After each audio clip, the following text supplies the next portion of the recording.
Hello students, welcome to DNS. मैं आपकी geology tutor Yashika ma'am. आज जो हम टॉपिक पढ़ेंगे उसका नाम है फंक्शन ऑफ न्यूक्लियस। इससे पहले हम लोग जितने भी लेक्चर पढ़े थे उसमें क्या पढ़े थे, उसमें हम लोग न्यूक्लियस के बारे में पढ़े थे कि भाई न्यूक्लियस क्या होता है, उसका स्ट्रक्चर कैसा होता है ना। ये सब चीजें हम लोग पढ़े कि भाई उसके कितने भी जो ऑर्गेनल्स हैं वो क्या होते हैं, उनका क्या फंक्शन होता है, न्यूक्लियस ओवरऑल क्या उसका कैसा स्ट्रक्चर होता है, ये सब चीजें हम लोग इससे पहले पढ़ेंगे। ठीक है, चलिए। तो आज जो है हम लोग क्या पढ़ेंगे, इसका फंक्शन, न्यूक्लियस का फंक्शन। ठीक है, हम लोग कौन से न्यूक्लियस को डिस्कस कर रहे हैं, हम लोग यूकैरियोटिक न्यूक्लियस को डिस्कस कर रहे हैं। ठीक है, चलिए। तो यूकैरियोटिक न्यूक्लियस को अगर हम लोग डिस्कस कर रहे हैं तो क्या है कि यूकैरियोटिक न्यूक्लियस कैसे प्रोकैरियोट से अलग होते हैं। यूकैरियोटिक न्यूक्लियस जो है वो प्रोकैरियोटिक न्यूक्लियस से ऐसे अलग होते हैं कि इनका जो न्यूक्लियस है, इनके चारों तरफ एक वेल डिफाइंड मेम्ब्रेन होता है। मतलब कि वो मेम्ब्रेन कौन सा होता है, न्यूक्लियर मेम्ब्रेन, जो कि इसे साइटोप्लाज्म से अलग करके रखे रहता है। ठीक है, चलिए। ये डिफरेंस तो हमें लगता है अच्छे से आप लोग को समझ में आ गया होगा, बहुत बार एक्सप्लेन किए हम। चलिए, तो आज क्या है, आज हम लोग फंक्शन ऑफ न्यूक्लियस पढ़ेंगे। ठीक, चलिए। तो क्या है फंक्शन ऑफ न्यूक्लियस, जो है आज हम लोग जो पढ़ेंगे, तो आपको ये याद रखना है कि हम लोग कौन सा न्यूक्लियस को पढ़ रहे हैं, यूकैरियोटिक न्यूक्लियस के स्ट्रक्चर को हम लोग पढ़ रहे हैं। आज जो हम लोग पढ़ेंगे वो क्या है, फंक्शन ऑफ न्यूक्लियस, जो कि है यूकैरियोटिक न्यूक्लियस। ठीक है, तो यूकैरियोटिक न्यूक्लियस का जो फंक्शन है कि भाई वो क्या फंक्शन परफॉर्म करता है आपके बॉडी के अंदर, आपके सेल के अंदर, तो वो हम लोग पढ़ेंगे। ठीक है, किसी भी यूकैरियोटिक जो सेल है उसके अंदर जो उसका न्यूक्लियस है वो क्या फंक्शन परफॉर्म करता है, उसको आज हम लोग पढ़ेंगे, डिस्कस करेंगे। ठीक है, चलिए तो शुरू करते हैं। सबसे पहले क्या है, हम लोग क्या पढ़ रहे हैं, हम लोग पढ़ रहे हैं कि फंक्शन ऑफ न्यूक्लियस। ठीक है, तो फंक्शन ऑफ न्यूक्लियस क्या है उसको डिस्कस कर लेते हैं कि भाई न्यूक्लियस तुम्हारे बारे में हम लोग बहुत कुछ पढ़ लिए हैं, अब तुम्हारा स्ट्रक्चर वगैरह तो अच्छे से पढ़ लिए हैं। तो अगर हम लोग स्ट्रक्चर अच्छे से पढ़े हैं तो हम लोग को इतना चीज तो समझ में आ गया कि भाई इसका पार्ट क्या है, कौन सा पार्ट में क्या चीज हो रहा है। ठीक है, तो अगर आप लोग अच्छे से पढ़े हैं तो हमें लगता है 3-4 पॉइंट तो आप ऐसे ही बना लेंगे कि यूकैरियोट के जो न्यूक्लियस होते हैं उनका फंक्शन क्या होना चाहिए। ठीक है, चलिए, कोई बात नहीं, अगर नहीं भी समझ में आया तो कोई बात नहीं, आज हम पढ़ाएंगे तो समझ में आ जाएगा। ठीक है, चलिए। तो अगर हम लोग बात करें अगर फंक्शन ऑफ यूकैरियोटिक न्यूक्लियस की, या फिर जो function of nucleus of eukaryote, तो उसका क्या फंक्शन होता है। The main function of nucleus in eukaryotic cell is to protect the DNA.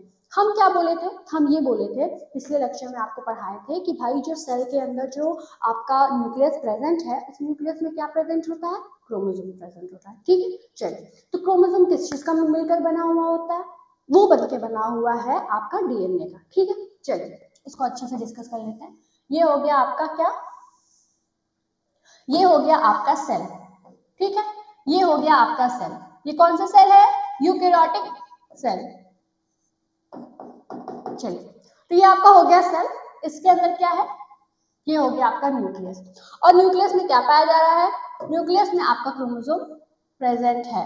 ठीक है, तो ये जो क्रोमोसोम है ये किस चीज से मिलकर बना होता है, डीएनए से बना होता है। इसमें डीएनए होता है, हाँ चलिए होता है भाई। तो हम लोग ऐसे कह सकते हैं कि हम लोग को ये पता है कि वो जो न्यूक्लियस है, न्यूक्लियस के चारों तरफ क्या रहता है, न्यूक्लियर के चारों तरफ क्या रहता है, हम लोग पढ़े हैं कि न्यूक्लियर मेम्ब्रेन से क्या होता है, सेपरेटेड रहता है साइटोप्लाज्म से। तो मैं कहने का क्या मतलब है कि ये जो न्यूक्लियस के अंदर जो आपका क्रोमोसोम प्रेजेंट होता है, जिसके अंदर जो है डीएनए है, वो क्या होता है, प्रोटेक्टेड रहता है। ठीक है, ये जो न्यूक्लियर मेम्ब्रेन है वो उसको क्या कर रहा है, डीएनए को एकदम प्रोटेक्टेड रखा रहा है कि भाई तुमको किसी भी तरह की दिक्कत नहीं आने देंगे, तुम हेरिडिटी मटेरियल हो, तुम्हारे वजह से हेरिडिटी होती है, तुम्हें तो हम एकदम बचा के रखेंगे, एकदम सेफ रखेंगे। तो पहला पॉइंट क्या हो जाएगा कि जो फंक्शन है न्यूक्लियस का वो क्या है, यूकैरियोट सेल के अंदर वो क्या करता है, सबसे इंपॉर्टेंट पार्ट क्या करता है, वो प्रोटेक्ट करता है डीएनए को। किसको प्रोटेक्ट करके रखता है, डीएनए को प्रोटेक्ट करके रखता है। हमें लगता है ये चीज आपको समझ में आ गई होगी। चलिए, बहुत अच्छी बात है। The nucleus separate the DNA from the rest of the cell. ये कैसे प्रोटेक्ट करके रखता है इस डीएनए को, ये जो न्यूक्लियस है ये कैसे प्रोटेक्ट करके रखता है, ये इस तरह से प्रोटेक्ट करता है कि ये जो डीएनए है जो कि सेल के अंदर जो कि न्यूक्लियस सेल्स के अंदर पाया जा रहा है, उसको क्या करता है, वो सेपरेट करके रखता है रेस्ट ऑफ द सेल से। यहाँ पे ये डीएनए है, ठीक है, और इसको क्या कर रहा है, ये न्यूक्लियस सेपरेट करके रख रहा है पूरे सेल के बाकी सब कंपोनेंट से, ठीक है, रेस्ट ऑफ द कंपोनेंट्स ये सेव करके रख रहा है ना। तो वही चीज यहाँ पे लिखा है कि ये जो डीएनए है वो क्या करता है, रेस्ट ऑफ द सेल से क्या होता है, न्यूक्लियस इसको सेपरेट करके रखता है, अलग करके रखता है, इसलिए ये क्या करता है, प्रोटेक्ट करता है, इस तरीके से, इस वे में वो प्रोटेक्ट करके रखता है, ठीक है। और कीप्स इट सेफ, और क्या करता है, सेफ किए रखता है कि हाँ भाई तुम बचे रहो, तुमको अच्छे से प्रोटेक्ट करके हमको रखना है, ठीक है। चलिए बहुत अच्छी बात। The nucleus also regulates what enters and leaves. हम लोग अगर जब उसके पार्ट्स को पढ़ रहे थे, न्यूक्लियस के पार्ट्स को पढ़ रहे थे, तो पहला ही पार्ट क्या पढ़े थे हम लोग, न्यूक्लियर मेम्ब्रेन, और उसमें क्या पढ़े थे हम लोग, न्यूक्लियर पोर प्रेजेंट होता है, वही पोर डिसाइड करता है ना कि क्या चीज एक्सचेंज हो रही है, कि कौन सी चीज भाई न्यूक्लियस के अंदर आएगी और कौन सी चीज न्यूक्लियस के बाहर जाएगी। ये हो गया अगर आपका न्यूक्लियर मेम्ब्रेन, ये चारों तरफ ये जो है क्या है, ये न्यूक्लियर मेम्ब्रेन जो कि न्यूक्लियस के बाहर पाया जाता है। तो उसमें हम लोग क्या पढ़े थे, उसमें न्यूक्लियर पोर प्रेजेंट है, ये पढ़े थे। कहीं कहीं पे क्या प्रेजेंट होता था, न्यूक्लियर पोर प्रेजेंट होता था, तो ये हम लोग पढ़े हैं। तो न्यूक्लियर पोर का काम क्या था, उसका यही काम था कि ये क्या था कि चीजों को एक्सचेंज करने में हेल्पफुल था, ठीक है, कि न्यूक्लियस के अंदर भाई ये डिसाइड करेगा कि कौन सा चीज अंदर से न्यूक्लियस के साइटोप्लाज्म में जाएगा और कौन सा चीज साइटोप्लाज्म से अंदर न्यूक्लियस के आएगा, ठीक है। चलिए, तो दो चीज तो हम लोग को पता चल गया, दो मेजर फंक्शन पता चल गया। पहला फंक्शन ये कि ये डीएनए को प्रोटेक्ट करके रख रहा है, और दूसरा फंक्शन ये क्या कर रहा है, दूसरा फंक्शन ये कि भाई ये डिसाइड करके रख रहा है कि कौन सी चीज जो है अंदर आएगी और कौन सी चीज जो है वो बाहर जाएगी, ठीक है। चलिए, तो इसको हम इरेज कर देते हैं ताकि आपको किसी भी तरह की कोई दिक्कत ना आए। चलिए, तो दूसरा पॉइंट भी हम लोग को समझ में आ गया कि भाई दूसरा फंक्शन का क्या ये प्ले कर रहा है, ये प्ले कर रहा है कि क्या है कि जो न्यूक्लियस के अंदर चीजें आ रही हैं, अंदर हो रही हैं या फिर बाहर जा रही हैं, इसको डिसाइड करता है। ये क्या होता है, न्यूक्लियस ही जो है वो डिसाइड करता है, ये एक न्यूक्लियस का मेजर फंक्शन है, ठीक है। न्यूक्लियस में क्या होता है, न्यूक्लियस मेम्ब्रेन होता है, न्यूक्लियर मेम्ब्रेन होता है जिसके पास पोर प्रेजेंट होते हैं, वही रेगुलेट करता है कि क्या चीज एक्सचेंज होगा, कौन सा चीज अंदर से बाहर जाएगा, कौन सा चीज बाहर से अंदर आएगा, ठीक है। तो ये न्यूक्लियस का एक फंक्शन हो गया, ठीक। चलिए, दो फंक्शन हम लोग को अच्छे से समझ में आ गया, चलिए बहुत अच्छी बात है। The nucleus also play a role in the processes that involve DNA such as DNA replication. अच्छा एक बात बताइए, जितना ये जो डीएनए का रेप्लिकेशन होता है वो कहाँ होता है, न्यूक्लियस के अंदर होता है। तो न्यूक्लियस का अगर एक मेजर फंक्शन हम लोग पढ़ें कि न्यूक्लियस का फंक्शन क्या होता है, यूकेरियोटिक न्यूक्लियस का फंक्शन क्या होता है, तो उसमें एक फंक्शन ये भी तो कहेंगे ना कि ये जो डीएनए के जो प्रोसेसेस होते हैं जैसे कि रेप्लिकेशन, ये कहाँ होती है, ये होती है आपकी न्यूक्लियस के अंदर। तो ये किसका फंक्शन हुआ, ये न्यूक्लियस का ही फंक्शन हुआ। तो वही चीज यहाँ पे लिखा है कि न्यूक्लियस जो है और भी बहुत सारे रोल प्ले करता है, उसमें से एक क्या है, वो है आपका डीएनए की रेप्लिकेशन। डीएनए का रेप्लिकेशन मतलब क्या हुआ, डीएनए रेप्लिकेशन मतलब कि जहां पे जो है सेल डुप्लीकेट करता है, रेप्लिकेट करता है, डुप्लीकेट मतलब कॉपी करना, ठीक है, कॉपी बनाना, ठीक है। चलिए, रेप्लिकेशन क्या प्रोसेस होता है भाई, डीएनए से डीएनए की कॉपी होना, यही है ना रेप्लिकेशन। चलिए, तो ये चीज कहाँ पे हो रहा है, ये आपका न्यूक्लियस के अंदर हो रहा है। तो ये क्या हो गया, ये फंक्शन हो गया ना न्यूक्लियस का, ठीक है। तो पहला तो ये हो गया कि एक फंक्शन जो है, जो एक प्रोसेस जो न्यूक्लियस के अंदर हो रहा है वो क्या है, डीएनए रेप्लिकेशन। दूसरा क्या है, ट्रांसक्रिप्शन। ट्रांसक्रिप्शन जो है, यहाँ पे डीएनए जो है वो कॉपी होता है किसमें, मैसेंजर आरएनए में, ठीक है। वो उसको ट्रांसक्रिप्शन क्या होता है भाई,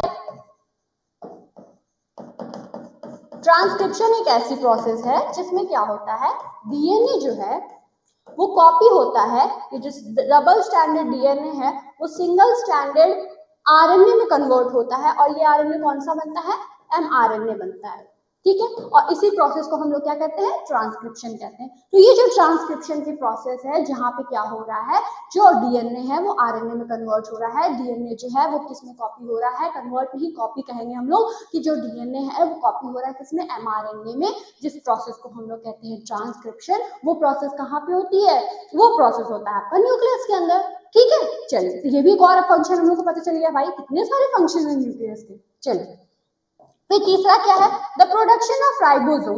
हम क्या बताए थे, हम ये बताए थे कि न्यूक्लियस जो है उसका एक पार्ट होता है न्यूक्लियोलस, और वहां पे क्या होता है, प्रोड्यूस होता है राइबोसोम। तो मतलब क्या हुआ, न्यूक्लियस का एक फंक्शन क्या हो गया, वो फंक्शन है आपका कि the production of ribosome is also done in the nucleus. ठीक है, तो एक फंक्शन हो गया ना न्यूक्लियस का।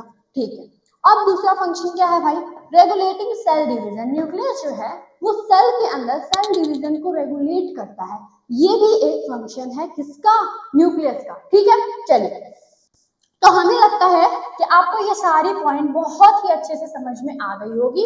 अगर नहीं आई है तो एक बार फिर से समझा देते हैं भाई, जब तक आप लोग को समझ में ना आए तब तक हम समझाएंगे, ताकि आपका जो है कंसेप्ट एकदम क्लियर हो। ठीक है, चलिए, तो फंक्शन ऑफ न्यूक्लियस हम लोग पढ़ रहे हैं किसमें, यूकेरियोट्स में। पहला फंक्शन क्या था उसको चलिए एक बार ब्रीफ में पढ़ लेते हैं। पहला क्या था, पहला क्या था, पहला ये था कि ये जो है डीएनए को प्रोटेक्ट करके रखता है। डीएनए को ये कैसे न्यूक्लियस प्रोटेक्ट करता है, ये इस तरह से प्रोटेक्ट करता है कि भाई तुम जो है सेपरेट रहो बाकी के सेल से। ठीक है, बाकी के सेल के जितने भी और कंपोनेंट्स हैं उनसे तुम कम क्या है, प्रोटेक्ट करके रहो। कैसे कि न्यूक्लियस के चारों तरफ एक न्यूक्लियर मेम्ब्रेन है।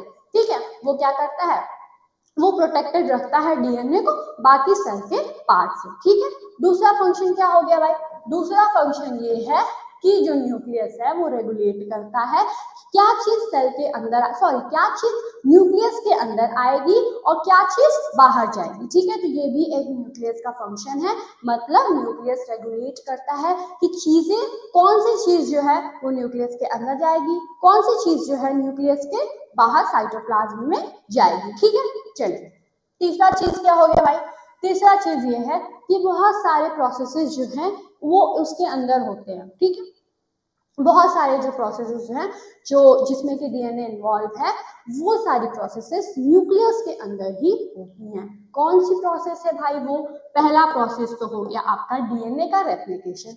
डीएनए का रेप्लिकेशन मतलब कि डीएनए की कॉपी बनाना। डीएनए क्या हो रहा है, कॉपी करके डीएनए बन रहा है, और यही प्रोसेस क्या हो रहा है, इसी को क्या कहते हैं हम लोग, रेप्लिकेशन कहते हैं, डीएनए रेप्लिकेशन कहते हैं। ठीक है, डीएनए रेप्लिकेशन में क्या होता है, डीएनए से डीएनए बनता है। ठीक है, ये प्रोसेस क्या है आपका, रेप्लिकेशन मतलब होता है कॉपी बनाना। ठीक है, और रेप्लिकेशन का मतलब ही है क्या है, कॉपी बनाना। और यहाँ पे डीएनए रेप्लिकेशन में लिखा है मतलब डीएनए की रेप्लिकेशन हो रही है, मतलब कि डीएनए का कॉपी बन रहा है। ठीक है, डीएनए से डीएनए बन रहा है, यही है डीएनए रेप्लिकेशन। और डीएनए रेप्लिकेशन कहाँ पे हो रहा है, डीएनए रेप्लिकेशन आपका हो रहा है न्यूक्लियस के अंदर।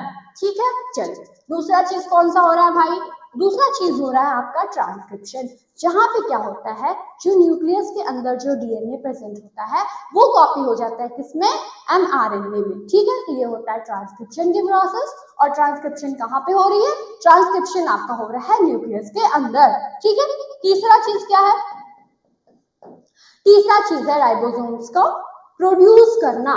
राइबोसोम्स जो है न्यूक्लियस का एक मेजर फंक्शन होता है कि वो क्या करता है, राइबोसोम्स को प्रोड्यूस करता है। ठीक है, राइबोसोम प्रोड्यूस कहाँ पे होते हैं, कौन से पार्ट में होते हैं, तो न्यूक्लियस का एक इंपॉर्टेंट पार्ट जिसको कि हम लोग न्यूक्लियोलस कहते हैं, वहां पे राइबोसोम जो है प्रोड्यूस होते हैं। ये राइबोसोम क्यों इंपॉर्टेंट होते हैं, बहुत इंपॉर्टेंट होते हैं क्योंकि राइबोसोम्स ही क्या करते हैं, राइबोसोम्स ही प्रोटीन की सिंथेसिस कराते हैं सेल के अंदर। इसलिए हम लोग एक मेजर फंक्शन ये भी कह सकते हैं कि जो न्यूक्लियस का एक फंक्शन होता है वो क्या होता है, इनडायरेक्टली ये हेल्प करता है प्रोटीन की सिंथेसिस में, क्योंकि ये राइबोसोम की सिंथेसिस में हेल्पफुल है। राइबोसोम की सिंथेसिस ये करा रहा है और वो राइबोसोम क्या कर रहा है, प्रोटीन की सिंथेसिस करा रहा है। तो क्या हुआ, न्यूक्लियस जो है इनडायरेक्टली किसमें हेल्पफुल है, प्रोटीन की सिंथेसिस में ये हेल्पफुल है। ठीक है, चलिए, तो तीसरा पॉइंट भी समझ में आ गया कि राइबोसोम की जो प्रोडक्शन है वो कहाँ पे होती है, न्यूक्लियस के अंदर होती है, और ये एक बहुत ही मेजर फंक्शन होता है किसका, न्यूक्लियस का। ठीक है, चलिए, अब चौथा चीज समझ लेते हैं भाई। चौथा चीज जो है वो है रेगुलेटिंग सेल डिवीजन। जो न्यूक्लियस है उसका एक मेजर फंक्शन क्या होता है, वो रेगुलेट करता है सेल डिवीजन को। ठीक है, सेल जो आपके डिवाइड होते हैं उसमें जो रेगुलेशन का काम कराता है वो कौन कराता है, न्यूक्लियस कराता है। ठीक है, चलिए, ये चीज हमें लगता है सारी ही पॉइंट, एक भी पॉइंट में आपको कोई कंफ्यूजन नहीं रहा होगा। ठीक है, हम एक बार कहेंगे कि जो भी बच्चा इससे पहले वाली लेक्चर नहीं देखा है वो प्लीज पहले देख लेना बेटा, क्योंकि अगर आप वो देख लोगे ना तो उसके बाद ये चीज बहुत अच्छे से समझ में आएगी। ठीक है, चलिए। तो भाई हम लोग इतना सारा फंक्शन तो पढ़ लिए, और भी फंक्शन पढ़ लेते हैं भाई। इतने तो फंक्शन है नहीं न्यूक्लियस के, बहुत सारे फंक्शन है। यूकेरियोट के जो न्यूक्लियस है उसमें बहुत सारे फंक्शन है, उन सारे फंक्शन को हम लोग अच्छे से पढ़ते हैं। ठीक, चलिए। Because the nucleus houses an organism genetic code which determines the amino acid sequence of protein critical for day-to-day function, it primarily serves as the information center of cell. इसका मतलब क्या है? इसका मतलब ये है कि देखिए, पहले इस कंसेप्ट को आप समझिए, उसके बाद एक एक लाइन इसकी समझ लेंगे आप। देखिए, ये हो गया आपका क्या, यूकेरियोट का सेल, ये हो गया आपका न्यूक्लियस। और न्यूक्लियस में क्या पाया जा रहा है? न्यूक्लियस में पाया जा रहा है क्रोमोसोम। और क्रोमोसोम किससे बना होता है? क्रोमोसोम आपका डीएनए से मिलकर बना होता है। ठीक है, तो अभी हम लोग क्या पढ़े थे कि न्यूक्लियस के अंदर क्या होता है, न्यूक्लियस के अंदर ही क्या होता है, रेप्लिकेशन की प्रोसेस होती है। ठीक है, और न्यूक्लियस के अंदर क्या होता है भाई? और न्यूक्लियस के अंदर होता है आपका ट्रांसक्रिप्शन।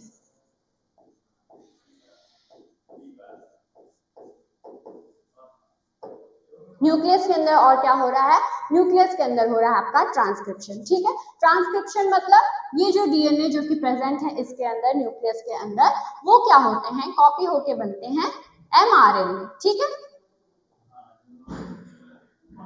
तो एमआरएनए कहाँ पे बन गया आपका? न्यूक्लियस के अंदर। ठीक है, फर्दर जो ट्रांसलेशन की प्रोसेस होती है, मतलब कि जो प्रोटीन की सिंथेसिस की प्रोसेस होती है, ट्रांसक्रिप्शन मतलब होता है आपका,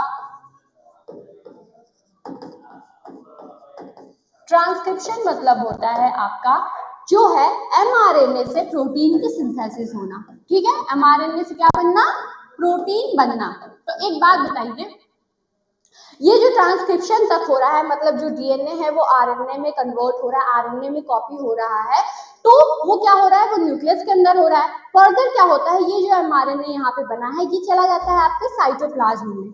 ये कहाँ पे चला जाता है? साइटोप्लाज्म में। और साइटोप्लाज्म में जाने के बाद क्या करता है, यहाँ पे जो है सेल के साइटोप्लाज्म में जब ये एमआरएनए पहुंच जाता है तो वहां पे ट्रांसक्रिप्शन की प्रोसेस होती है, जिसमें क्या होता है, एमआरएनए जो है वो प्रोटीन की सिंथेसिस कराता है। ठीक है, तो एक बात बताइए, जो डीएनए है वो कहाँ पे प्रेजेंट है? न्यूक्लियस के अंदर। जो एमआरएनए है वो कहाँ पे बन रहा है? न्यूक्लियस के अंदर। और यही एमआरएनए डिसाइड करता है कि प्रोटीन के जो अमीनो एसिड का जो सीक्वेंस होगा वो कैसा होगा।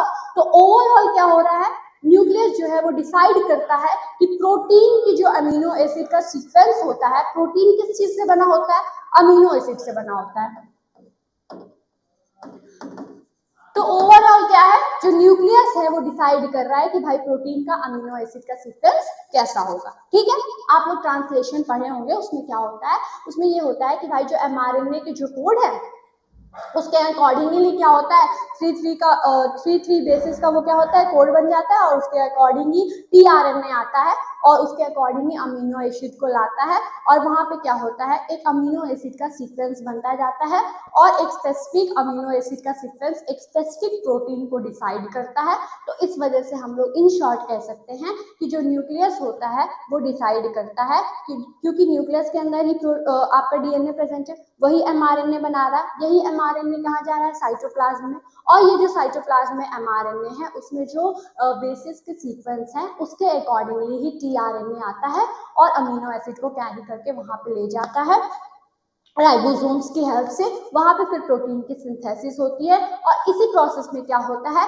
कि जिस अकॉर्डिंगली अमीनो एसिड अरेंज्ड रहते हैं उस हिसाब से प्रोटीन बनता है। तो इन शॉर्ट क्या है, वो जो है न्यूक्लियस जो है अमीनो एसिड के सीक्वेंस को क्या करता है, डिटरमाइन करता है। ठीक है, चलिए, तो हमें लगता है ये चीज आपको समझ में आ गई होगी। चलिए अब एक एक लाइन इसको पढ़ लेते हैं ताकि कोई भी कंफ्यूजन ना रहे।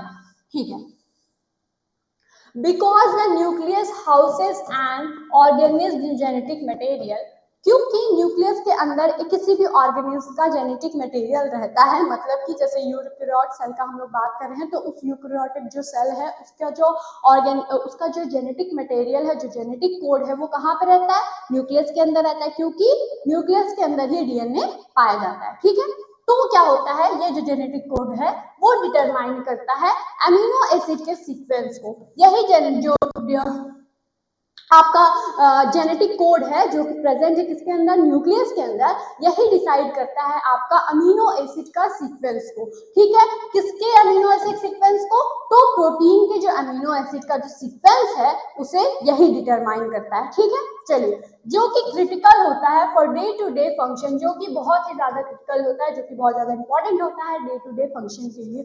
भाई जो प्रोटीन की सिंथेसिस हो रही है, ठीक है, जिसके लिए हेल्पफुल कौन है, न्यूक्लियस, क्योंकि वहां वो उसी के पास डीएनए है। ठीक है, यही डीएनए फर्दर जो है कॉपी करके एमआरएनए बन रहा है और एमआरएनए जो है प्रोटीन बन रहा है। ठीक है, तो ओवरऑल जो है इनडायरेक्ट रोल किसका है, वो न्यूक्लियस का है। और ये प्रोटीन क्या है, बहुत ज्यादा इंपॉर्टेंट होता है किसके लिए, डे टू डे फंक्शन के लिए। हमारे लिए प्रोटीन बहुत ज्यादा इंपॉर्टेंट है।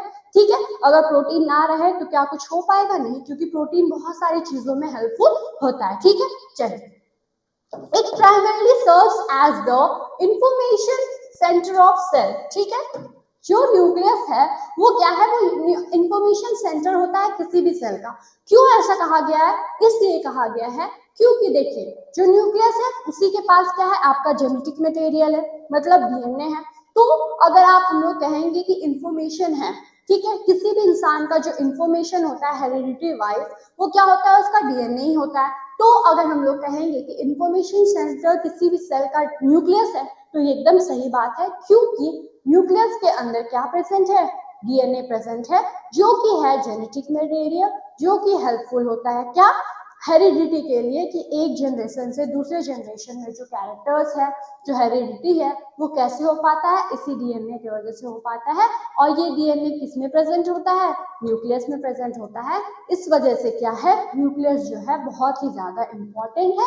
और न्यूक्लियस क्या है, इंफॉर्मेशन सेंटर है किसी भी सेल का। ठीक है, चलिए, तो ये बात हमें लगता है आप लोग को समझ में आ गई होगी। अब नेक्स्ट जो इंपॉर्टेंट फंक्शन है न्यूक्लियस का, उसको डिस्कस कर लेते हैं। ठीक है, चलिए, इससे पहले जो एक था ये, इसे पॉइंट वाइज देख लीजिएगा। ठीक है, ये एक इंपॉर्टेंट पॉइंट है किसका, function of nucleus of eukaryote. ठीक है, अब नेक्स्ट पॉइंट हम लोग डिस्कस कर लेते हैं कि कौन सा भाई बहुत इंपॉर्टेंट फंक्शन है न्यूक्लियस का।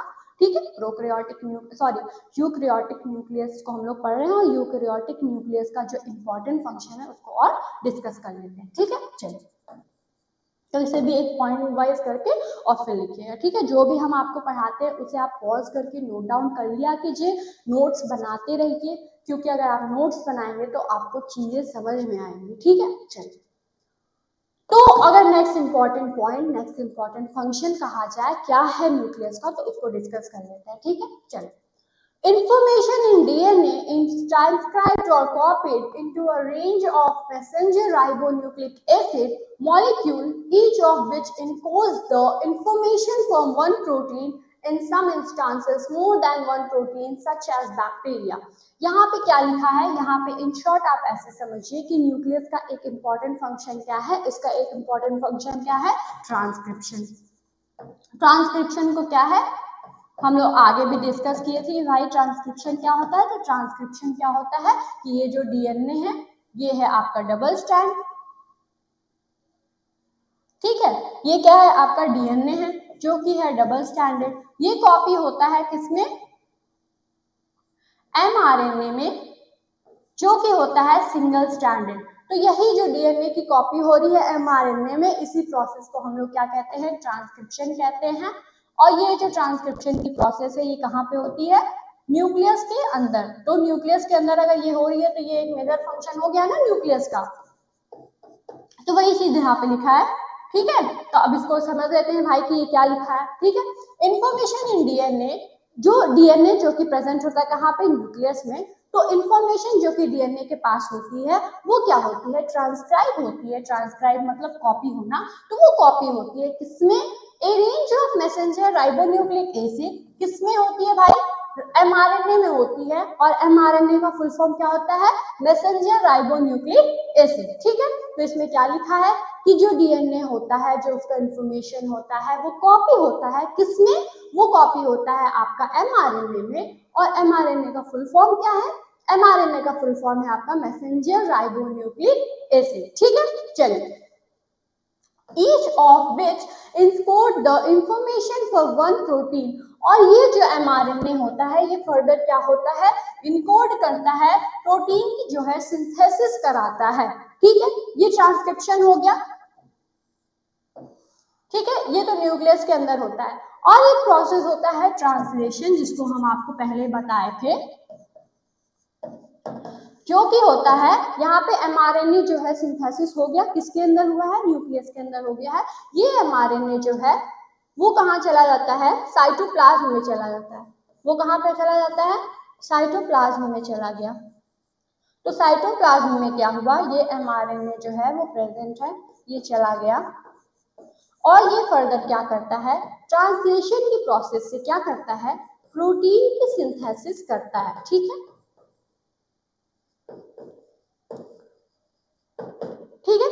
तो इन शॉर्ट अगर आपको कहना हो तो आप यही कहेंगे कि जैसे ट्रांसक्रिप्शन की प्रोसेस न्यूक्लियस के अंदर हो रही थी और क्या हो रहा था, डीएनए से कॉपी होकर एमआरएनए बन रहा था, वैसे ही साइटोप्लाज्म में जब ये जाता है तब क्या होता है, ट्रांसलेशन की प्रोसेस होती है और यही एमआरएनए जो है प्रोटीन की सिंथेसिस कराता है। ठीक है, चलिए, तो ये जो प्रोटीन की सिंथेसिस वो करा रहा है तो किसके हेल्प से हो रहा है, एमआरएनए के हेल्प से हो रहा है। और ये एमआरएनए किसके हेल्प से बना था, डीएनए की वजह से बना था। और ये डीएनए किसमें प्रेजेंट होता है, न्यूक्लियस में। तो ओवरऑल किसका रोल हुआ, न्यूक्लियस का, कि न्यूक्लियस जो है वो डायरेक्टली क्या करता है, हेल्पफुल होता है एमआरएनए की सिंथेसिस में। ठीक है, और इनडायरेक्टली किसमें हेल्पफुल होता है, प्रोटीन की सिंथेसिस में, क्योंकि यही एमआरएनए जो है जा रहा है साइटोप्लाज्म में और क्या हो रहा है, प्रोटीन की सिंथेसिस हो रही है। ठीक है, तो यही चीज यहाँ पे लिखा हुआ है। ठीक, चलिए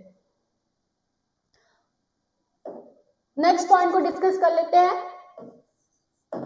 जो एमआरएनए मॉलिक्यूल होता है वो क्या हो रहा है, वो ट्रांसपोर्ट हो रहा है through the nuclear envelope in the cytoplasm. ये चीज जो हम आपको पढ़ाए थे कि कैसे जो है न्यूक्लियस के अंदर जो एमआरएनए प्रेजेंट है वो बाहर जाता है साइटोप्लाज्म में और फर्दर क्या है, प्रोटीन की सिंथेसिस कराता है, वही चीज यहाँ पे लिखा हुआ है। ठीक है, चलिए, तो एमआरएनए जो मैसेंजर आरएनए है वो क्या करता है, वो जाता है, ट्रांसपोर्ट होता है, वो जाता है, कहाँ से जाता है, वो न्यूक्लियर एनवेलप से जाता है। ठीक है, न्यूक्लियर एनवेलप मतलब न्यूक्लियर मेम्ब्रेन। ठीक है, जो न्यूक्लियर मेम्ब्रेन है उसमें जो पोर्स प्रेजेंट होते हैं, हम कहे थे ना कि न्यूक्लियर मेम्ब्रेन में क्या होता है, न्यूक्लियर पोर प्रेजेंट होता है और यही चीजों को क्या करता है, एक्सचेंज कराता है कि भाई तुम अंदर से बाहर जाओ या बाहर से अंदर आओ। तो जो ये न्यूक्लियर एनवेलप है, मतलब कि जो न्यूक्लियर कोर है, ठीक है, जो न्यूक्लियर एनवेलप है, मतलब कि जो न्यूक्लियर मेम्ब्रेन है उसके अंदर क्या प्रेजेंट होता है, न्यूक्लियर कोर प्रेजेंट होता है, जिसके हेल्प से क्या होता है, ये एमआरएनए कहाँ जाता है, साइटोप्लाज्म में जाता है। ठीक है, ये आपका सेल हो गया, ये आपका हो गया क्या, ये हो गया आपका न्यूक्लियस और यहाँ पे क्या बना है, एमआरएनए बना है। ये क्या है आपका न्यूक्लियर का मेम्ब्रेन और इसमें क्या है, ये इसमें क्या प्रेजेंट है आपका, ये आपका प्रेजेंट है पोर। ठीक है, ये क्या हो गया आपका, पोर हो गया, ये पोर हो गया। और ये क्या है, एमआरएनए क्या हो रहा है, इसी पोर के थ्रू कहां पे जा रहा है, न्यूक्लियस से साइटोप्लाज्म में। ठीक, तो ये बात आपको हमें लगता है समझ में आ गई होगी कि एमआरएनए जो कि बन रहा है ट्रांसक्रिप्शन की प्रोसेस से न्यूक्लियस के अंदर, वो क्या करता है, ट्रांसपोर्ट होता है साइटोप्लाज्म में।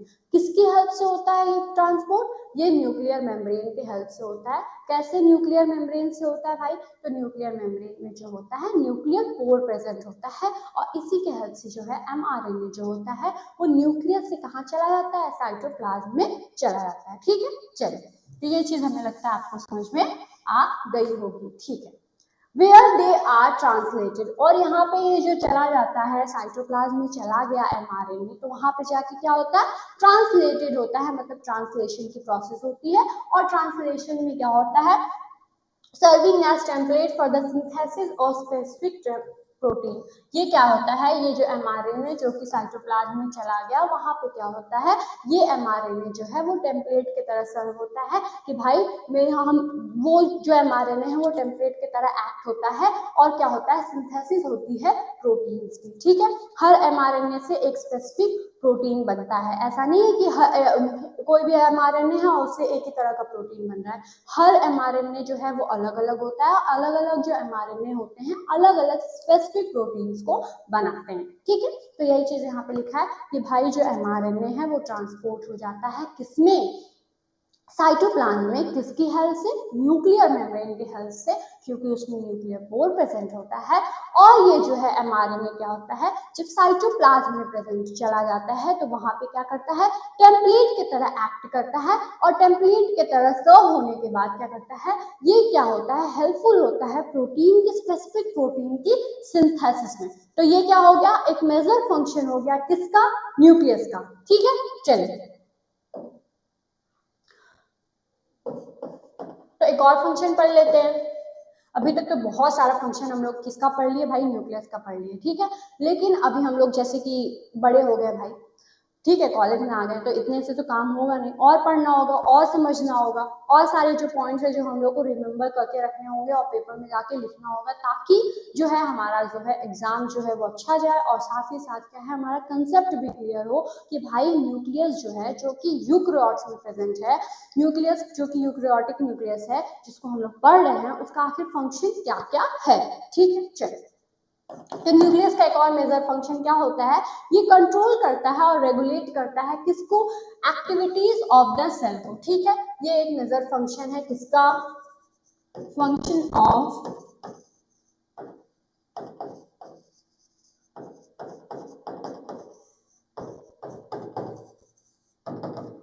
Function of eukaryotic nucleus. ठीक है, तो एक मेजर फंक्शन है किसका, यूकेरियोटिक न्यूक्लियस का। ये क्या करता है, ये करता है रेगुलेट और कंट्रोल किसकी, सेल की एक्टिविटीज को। ठीक है, सेल के अंदर ना बहुत सारी एक्टिविटी होती है, जैसे कि ग्रोथ हो गया या फिर मेटाबॉलिज्म हो गया, ये सब चीज क्या होती है, सेल के अंदर की एक्टिविटीज होती है ना।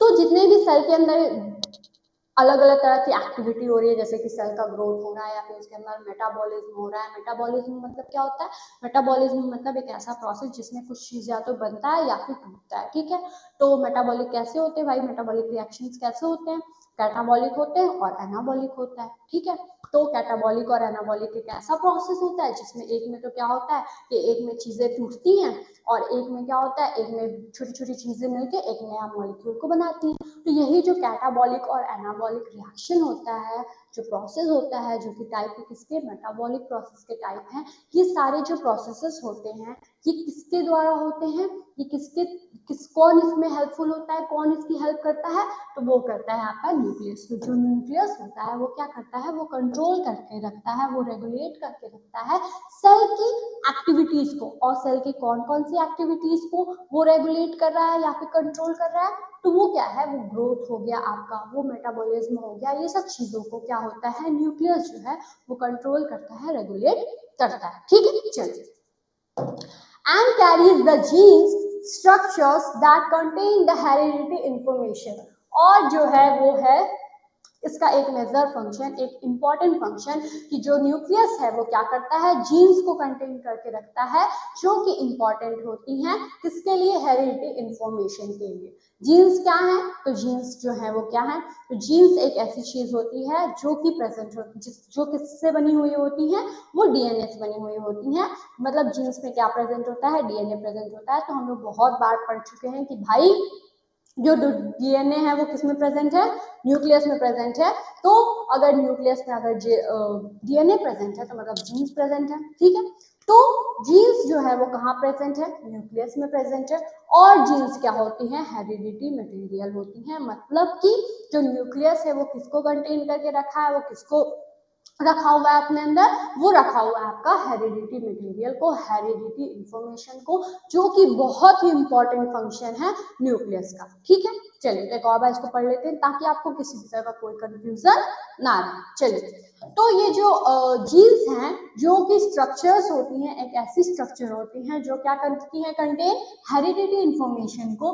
वो कौन होता है, वो उसको कौन कैरी कर रहा है, उसको कौन कौन रख रहा है, तो उसको रख रहा है आपका न्यूक्लियस। तो न्यूक्लियस का मेजर फंक्शन अगर है, अगर कोई कहे या फिर आप सिंपली लिखना चाहें कि भाई न्यूक्लियस का क्या इंपॉर्टेंट फंक्शन होगा, तो ये दो और फंक्शन है जो कि न्यूक्लियस के बहुत इंपॉर्टेंट फंक्शन है। पहला फंक्शन क्या है, पहला फंक्शन ये है कि जो सेल के अंदर जो न्यूक्लियस प्रेजेंट है वो क्या करता है, वो करता है ये कि वो रेगुलेट कर रहा है। ठीक है, वो रेगुलेट कर रहा है और कंट्रोल कर रहा है किस चीज को, सेल की एक्टिविटीज को। जैसे कि कौन कौन सी एक्टिविटीज, मेटाबॉलिज्म की एक्टिविटी या फिर सेल की जो ग्रोथ है उसकी एक्टिविटी, इसको कंट्रोल और क्या कर रहा है, रेगुलेट कौन कर रहा है, आपका न्यूक्लियस। ठीक है, जो यूकेरियोट के न्यूक्लियस है वो। ठीक है, और दूसरा जो है वो क्या है, दूसरा चीज ये है कि जो न्यूक्लियस है, जो यूकेरियोट के अंदर जो न्यूक्लियस प्रेजेंट होता है वो क्या करता है, एक इंपॉर्टेंट स्ट्रक्चर को कंटेन करके रखता है, कैरी करके रखता है, वो है जीन। जीन जो है वो हेरिडिटी मटेरियल है। हेरिडिटी मतलब क्या होता है भाई, कैरेक्टर्स का एक जनरेशन से दूसरे जनरेशन में जाना।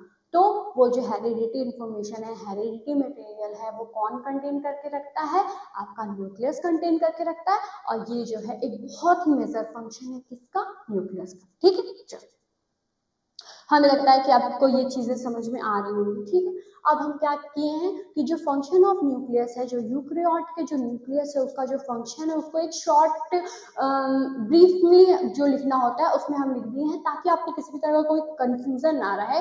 और अगर आपको शॉर्ट आंसर में अगर कोई चीज आए तो आप अगर आप ऐसे लिख दे तो आपका भाई काम चल जाए, काम बन जाए। ठीक है, चलिए इससे पहले जितना भी पॉइंट हम आपको बताए हैं उसको अच्छे से, हमें लगता है आपको समझ में आ गया होगा, उसको अच्छे से पढ़िएगा, रिवाइज करिएगा, दिमाग में अच्छे से याद रखे रहिएगा, ताकि जो है अगर आप लिखे एग्जाम में तो आपके मार्क्स अच्छे आए, आपको समझ में आ गया जाए सामने वाले को कि आपको चीजें पता है। ठीक है, चलिए तो उस पॉइंट को भी बहुत अच्छे से याद रखे रहिएगा। साथ ही साथ में उसके साथ अगर आप इस पॉइंट को भी लिखिएगा तो अच्छा इम्पैक्ट पड़ेगा, अच्छा इंप्रेशन पड़ेगा। और अगर शॉर्ट्स में अगर आए कोई चीज कि भाई शॉर्ट आंसर है और आपको शॉर्टली लिखना है कि भाई जो न्यूक्लियस का फंक्शन है यूकेरियोट्स में, यूकेरियोटिक न्यूक्लियस है उसका फंक्शन क्या होता है, तो आप ऐसे लिख सकते हैं। ठीक है, चलिए तो अब इसको हम लोग पढ़ लेते हैं कि क्या है भाई। ठीक, चलिए तो फंक्शन ऑफ न्यूक्लियस, तो जो यूकेरियोट के जो न्यूक्लियस है, यूकेरियोटिक न्यूक्लियस है, उसका फंक्शन क्या होता है उसको हम लोग पढ़ लेते हैं। ठीक है, चलिए तो पहला जो फंक्शन है वो है आपका मेटाबॉलिज्म। ठीक है, न्यूक्लियस कंट्रोल करता है majority of the activity of the cell. अभी हम आपको पढ़ाए थे कि क्या करता है, ये कंट्रोल करता है, रेगुलेट करता है मेटाबॉलिक एक्टिविटी के। सेल्स की जो मेटाबॉलिक एक्टिविटी होती है उनको क्या करता है ये न्यूक्लियस, उनको ये क्या करता है, कंट्रोल करके रखता है, रेगुलेट करके रखता है। ठीक है, पहला तो पॉइंट यही हो गया कि न्यूक्लियस जो होता है, जो यूकेरियोट्स के अंदर प्रेजेंट होते हैं, वो क्या करते हैं, मेटाबॉलिज्म को कंट्रोल करके रखते हैं। ठीक है, वही चीज यहाँ पे लिखा है कि metabolism, nucleus control the majority of the activity of the cell. ठीक है, majority of the metabolic activity जो होती है उनको क्या करता है, न्यूक्लियस कंट्रोल करके रखता है। तो पहला पॉइंट तो ये हो गया। दूसरा पॉइंट क्या हो गया, हेरिडिटी का। न्यूक्लियस क्या कंटेन करके रख रहा है, क्रोमोसोम को कंटेन कर रहा है। और क्या जीन्स रहते हैं न्यूक्लियस के अंदर, जीन्स किसके बने हुए होते हैं भाई, क्रोमोसोम के बने हुए होते हैं। तो क्या है, सारी चीजें जो हेरिडिटी वाली मटेरियल वाली चीज है वो कहाँ प्रेजेंट है, न्यूक्लियस के अंदर प्रेजेंट है। तो न्यूक्लियस क्या कर रहा है, हेरिडिटी में हेल्पफुल है। हेरिडिटी जो है किसके वजह से हो पाती है, न्यूक्लियस जो है डीएनए की वजह से हेरिडिटी हो पाती है, जीन्स की वजह से हेरिडिटी हो पाती है। और ये सारी जो हेरिडिटी की जो चीजें हैं, जो मटेरियल है, वो किसमें प्रेजेंट होते हैं, न्यूक्लियस में प्रेजेंट होते हैं। इस वजह से न्यूक्लियस किस में हेल्पफुल है, हेरिडिटी में हेल्पफुल है। ठीक है, तो वही चीज यहाँ पे लिखा है कि हेरिडिटी। ठीक है, Since the nucleus contain DNA molecule in its chromosome, nucleus के अंदर क्या प्रेजेंट होता है, क्रोमोसोम प्रेजेंट होता है, और जो डीएनए है, जो डीएनए मॉलिक्यूल होता है वो कहाँ पे प्रेजेंट होता है भाई, क्रोमोसोम के अंदर प्रेजेंट होता है। न्यूक्लियस के अंदर क्या प्रेजेंट है, क्रोमोसोम प्रेजेंट है, और क्रोमोसोम किससे मिलकर बना है, डीएनए से मिलकर बना है। तो इन शॉर्ट अगर आप बात करें तो जो है न्यूक्लियस क्या कंटेन करता है, डीएनए मॉलिक्यूल्स को, जो कि प्रेजेंट होते हैं क्रोमोसोम में। तो क्या होता है, ये डीएनए क्या होता है, एक सिग्निफिकेंट रोल प्ले करता है किसमें, हेरिडिटी में। इसलिए जो है न्यूक्लियस किसके लिए हेल्पफुल है, न्यूक्लियस आपका हेल्पफुल है हेरिडिटी के लिए। ठीक है, चलिए तीसरा चीज हो गया आपका आरएनए सिंथेसिस। आरएनए की जो सिंथेसिस होती है वो न्यूक्लियस के अंदर होती है। कैसे होती है, चलिए डिस्कस कर लेते हैं। The synthesis of ribosomal RNA takes place in the nucleolus. Nucleolus में क्या सिंथेसिस होता है, राइबोसोम्स की सिंथेसिस होती है। ठीक है, तो जो सिंथेसिस ऑफ राइबोसोमल आरएनए, जो राइबोसोमल आरएनए होता है उसकी सिंथेसिस कहाँ पे होती है, न्यूक्लियोलस में होती है। और न्यूक्लियोलस एक इम्पॉर्टेंट पार्ट है किसका, एक इम्पॉर्टेंट कंपोनेंट है किसका, न्यूक्लियस का। ठीक है, तो न्यूक्लियस को हम लोग लिख सकते हैं कि न्यूक्लियस जो है वो आरएनए सिंथेसिस कराता है। क्यों कराता है, क्योंकि जो राइबोसोमल आरएनए जो है उसकी सिंथेसिस कहाँ पे हो रही है, उसकी सिंथेसिस आपकी हो रही है न्यूक्लियोलस में। ठीक है, चलिए तो ये 3 पॉइंट हमें लगता है कि आपको अच्छे से समझ में आ गया होगा। अब चौथा पॉइंट डिस्कस कर लेते हैं कि न्यूक्लियर मेम्ब्रेन। न्यूक्लियर मेम्ब्रेन जो होता है उसके अंदर पोर्स तो प्रेजेंट होते ही हैं ताकि चीजें एक्सचेंज हो सके। उसका एक और इम्पोर्टेंट फंक्शन होता है, उसको हम लोग समझ लेते हैं कि nuclear membrane provide a surface for the attachment of the structural element of the cytoplasm. जो बहुत देखिए, जो न्यूक्लियर मेम्ब्रेन है ना, उसका जो आउटर मोस्ट लेयर मतलब न्यूक्लियर मेम्ब्रेन जो है उसका जो सरफेस है वो क्या होता है, हेल्पफुल होता है किसके लिए, attachment of the structural element. जो न्यूक्लियर मेम्ब्रेन है, ठीक है, उसका जो सरफेस है उसपे क्या होता है, बहुत सारी जो स्ट्रक्चरल एलिमेंट्स जो होती हैं, जो कि साइटोप्लाज्म की होती है, वो अटैच्ड होती हैं। तो ये एक मेजर फंक्शन होता है किसका, न्यूक्लियस का। तो ये जो स्ट्रक्चरल एलिमेंट्स हैं जो कि होती हैं साइटोप्लाज्म की, वो कौन कौन से एलिमेंट्स हैं, वो कौन कौन से स्ट्रक्चरल एलिमेंट्स हैं जो कि न्यूक्लियर मेम्ब्रेन से जाके अटैच होते हैं उसके सरफेस पे, उसको डिस्कस कर लेते हैं। वो कौन कौन से हैं भाई, माइक्रोट्यूब्यूल्स और माइक्रोफिलामेंट। तो ये जो माइक्रोट्यूब्यूल हो गया और माइक्रोफिलामेंट हो गया, ये स्ट्रक्चरल एलिमेंट्स होते हैं साइटोप्लाज्म के। ठीक है, साइटोप्लाज्म में बहुत सारे स्ट्रक्चरल एलिमेंट प्रेजेंट होते हैं, उसमें से जो है ये माइक्रोट्यूब्यूल है और माइक्रोफिलामेंट है।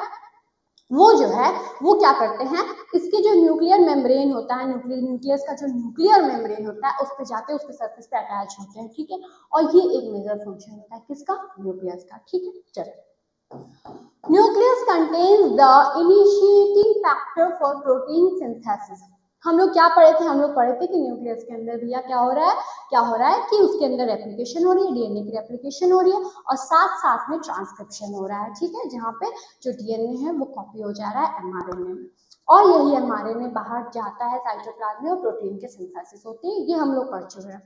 एक मेजर फंक्शन क्या होता है न्यूक्लियस का, कि इसके अंदर जो है इनिशिएटिंग फैक्टर प्रेजेंट होते हैं प्रोटीन के सिंथेसिस के लिए। प्रोटीन की जो सिंथेसिस होती है उसके लिए जो इनिशिएशन फैक्टर चाहिए होता है, मतलब कि प्रोटीन सिंथेसिस का प्रोसेस क्या कहलाता है, ट्रांसलेशन कहलाता है। तो ट्रांसलेशन के लिए जो उसका इनिशिएटिंग फैक्टर होता है, जो कि इनिशिएट मतलब उसको शुरू करना, इनिशिएट मतलब कोई भी प्रोसेस को शुरू करने के लिए जिन फैक्टर का यूज होता है उन्हीं को हम लोग इनिशिएटिंग फैक्टर कहते हैं। तो वो जो इनिशिएटिंग फैक्टर होता है प्रोटीन सिंथेसिस के लिए, वो कहाँ पे प्रेजेंट होता है, वो प्रेजेंट होता है आपका न्यूक्लियस में। ठीक है, तो ये सारी जो चीजें हैं वो बता रही है कि भाई जो यूकैरियोटिक न्यूक्लियस होता है उसके क्या क्या फंक्शन होता है। तो हमें लगता है कि हर चीज़ आपको बहुत अच्छे से समझ में आ गई होगी कि भाई क्या क्या चीज़ें हैं, कैसे डीएनए को प्रोटेक्ट करता है, कैसे रेप्लिकेशन, डीएनए रेप्लिकेशन होता है न्यूक्लियस में, कैसे ट्रांसक्रिप्शन होता है, कैसे ये ट्रांसलेशन को भी इनडायरेक्टली सपोर्ट करता है, कैसे हेरिडिटी मटेरियल इसके पास है,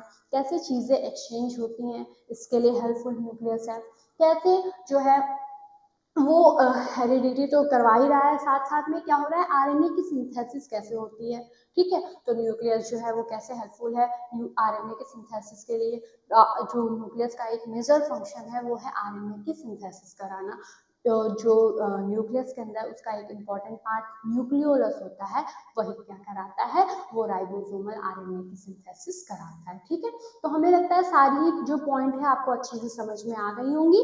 अब जो है हम लोग मिलते हैं नेक्स्ट लेक्चर में। उससे पहले हम एक चीज डिस्कस करना चाहते थे, वो आपको बता देते हैं कि आई होप कि आपको ये लेक्चर बहुत अच्छा लगा होगा, बहुत अच्छे से आपको चीजें समझ में आई होंगी। अगर आप चाहते हैं कि आपको आपके सिलेबस की सारी चीज़ें मिलें, सारा जो है आपका पॉइंट वो क्लियर हो, सारा टॉपिक क्लियर हो, तो आप डीएनएस से जुड़ सकते हैं। आप डीएनएस में इनरोल होने के लिए क्या कर सकते हैं, वो आप डीएनए का एडुकेयर ऐप है उसको प्ले स्टोर से डाउनलोड कर सकते हैं, ठीक है। और आप हम लोग से कांटेक्ट में आ सकते हैं, आप हम लोग से इनरोल हो सकते हैं डीएनएस में। और अगर आपको किसी भी तरह का कोई भी कंफ्यूजन है या कोई भी चीज़ आपको पूछनी हो, तो आप इस नंबर पे कॉल करके पूछ सकते हैं, ठीक है। और अगर हम लोग का अभी ऑफर चल रहा है तो आप हम लोग से ज्वाइन हो सकते हैं, ठीक है। तो मिलते हैं नेक्स्ट वीडियो में, तब तक के लिए thanks for watching this video.